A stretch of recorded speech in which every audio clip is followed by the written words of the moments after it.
Hey, what is going on, ladies and gentlemen? My name is Rage, and we are back today to break down Scorpion and his full kit details in terms of what to expect in terms of the upgrades. Remember, with his introduction into Marvel Strike Force later today, the Red Stars are going to be available for an extra promotional 15% chance. So we're going to be taking a look at what T4 upgrades respectively right now, as he is the first member here of this new Insidious 6 Tech Ray team.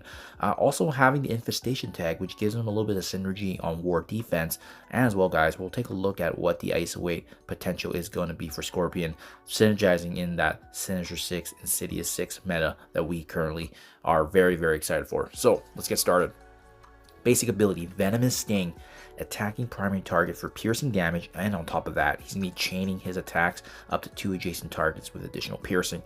Now, what's interesting with this ability, he's also going to be spreading negatives that does exclude stun, so obviously that's not going to be as impactful, but negative effects in this case, like trauma, blind, and so forth, that actually does seem like it's going to be in play here. And more importantly, with the T4 upgrade here on even just as basic, he's going to be able to spread 3 negative effects, again excluding the stun, from the primary to the secondary targets, which means he's going to be very impactful from that respect, especially spreading those debuffs. And obviously with him being that brawler character, he's going to be doing some damage across the board. So although it's a very simple basic ability, it is a good upgrade because that's the 3 negatives will add up and compound given some of the debuffs that we currently are aware of with the Sinister 6 and Insidious 6 meta coming up. Acid Bath special ability, attacking the primary and adjacent targets here for 100% piercing damage, and on top of that, he also now is able to apply a bleed to the primary and secondary targets at level 2, and then essentially as we level this ability up, additional piercing is going to be applied, but level 6 is where 2 bleeds are going to apply, and then even more scary is actually the T4 upgrade here, applying 3 bleeds to the primary and adjacent targets. So this is where he's going to be getting a lot of damage, and it's going to really scale in with how strong he is, especially given the bleed dynamic. So something to be watchful for. It's very rare we see a character that has this many bleeds in the game, and he's going to be applying it on primary and adjacent targets. So this upgrade right here looks really good already off the bat, but obviously we still need to cover the ultimate and the passive before we take a look at what to prioritize for this respective character here. So already looking really good here. Spray and Pray ultimate ability, attacking all enemies for 120% damage, and once again very similar to the special, he is going to be inflicting bleed, but starting off with actually 2 turns, and more importantly, if he has 2 Insidious 6 allies, this attack cannot be blocked. So very notable, obviously, because even if you have certain characters that have that block mechanic, this is going to bypass that.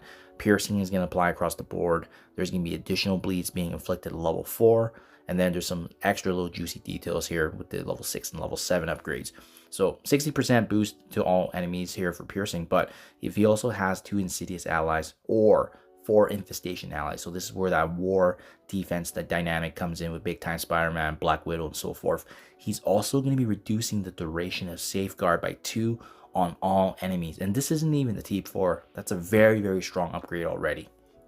Level 7, applying 3 bleed for 2 full turns, and if he does have, once again, the 2 Insidious or 4 Infestation allies, reducing the duration of all positive effects by 2 on enemies with bleed.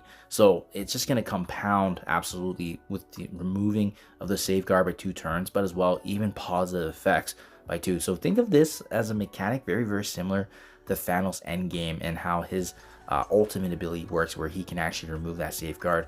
Very similar, but differences now we're getting into more other characters, and this is going to be, I think, very impactful in the raid setting, as well as obviously the war, and anytime you're using him with the other 2 Insidious or 4 Infestation. What I really like about the tags here is that they don't include specifically a game mode, so you can actually use Infestation and Insidious outside of just the intended game modes and still get that vet.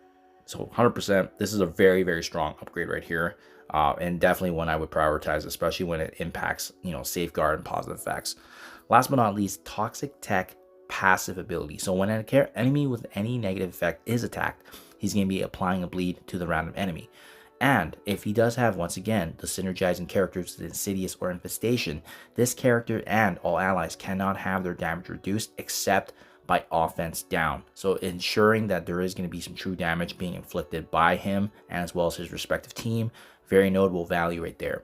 When an enemy with a negative effect is attacked, if this character does have the respective team members, he's going to be once again applying the bleed to 2 additional random enemies.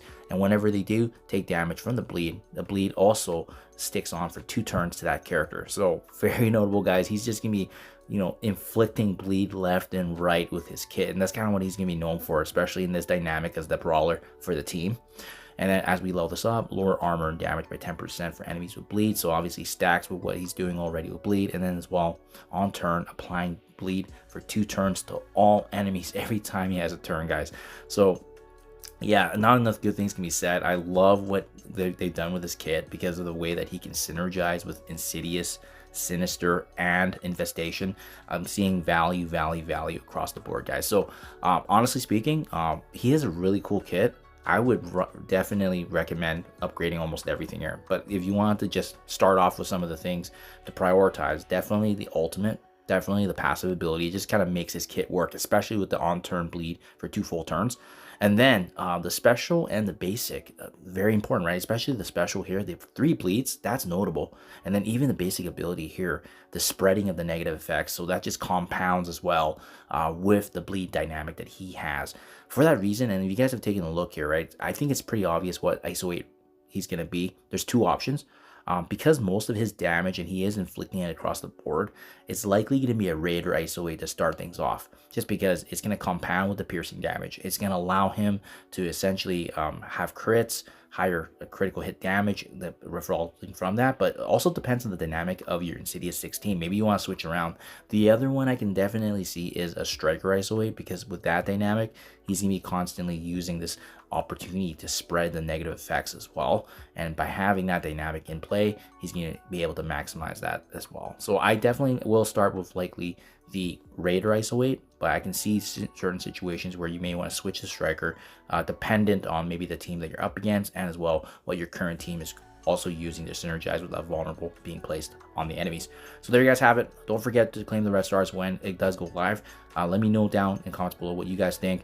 I am currently waiting right now in terms of just using my power course room, because they've been doing an exceptional job of releasing characters and obviously adding them into the antimatter store and free to play. So I will hold off for now, but if there is an event maybe that compounds with power course, definitely an opportunity. In the meantime, I'm holding for now, guys, but if you do, best of luck with the orbs. Thank you for your time as always, and I'll catch you guys in the next one.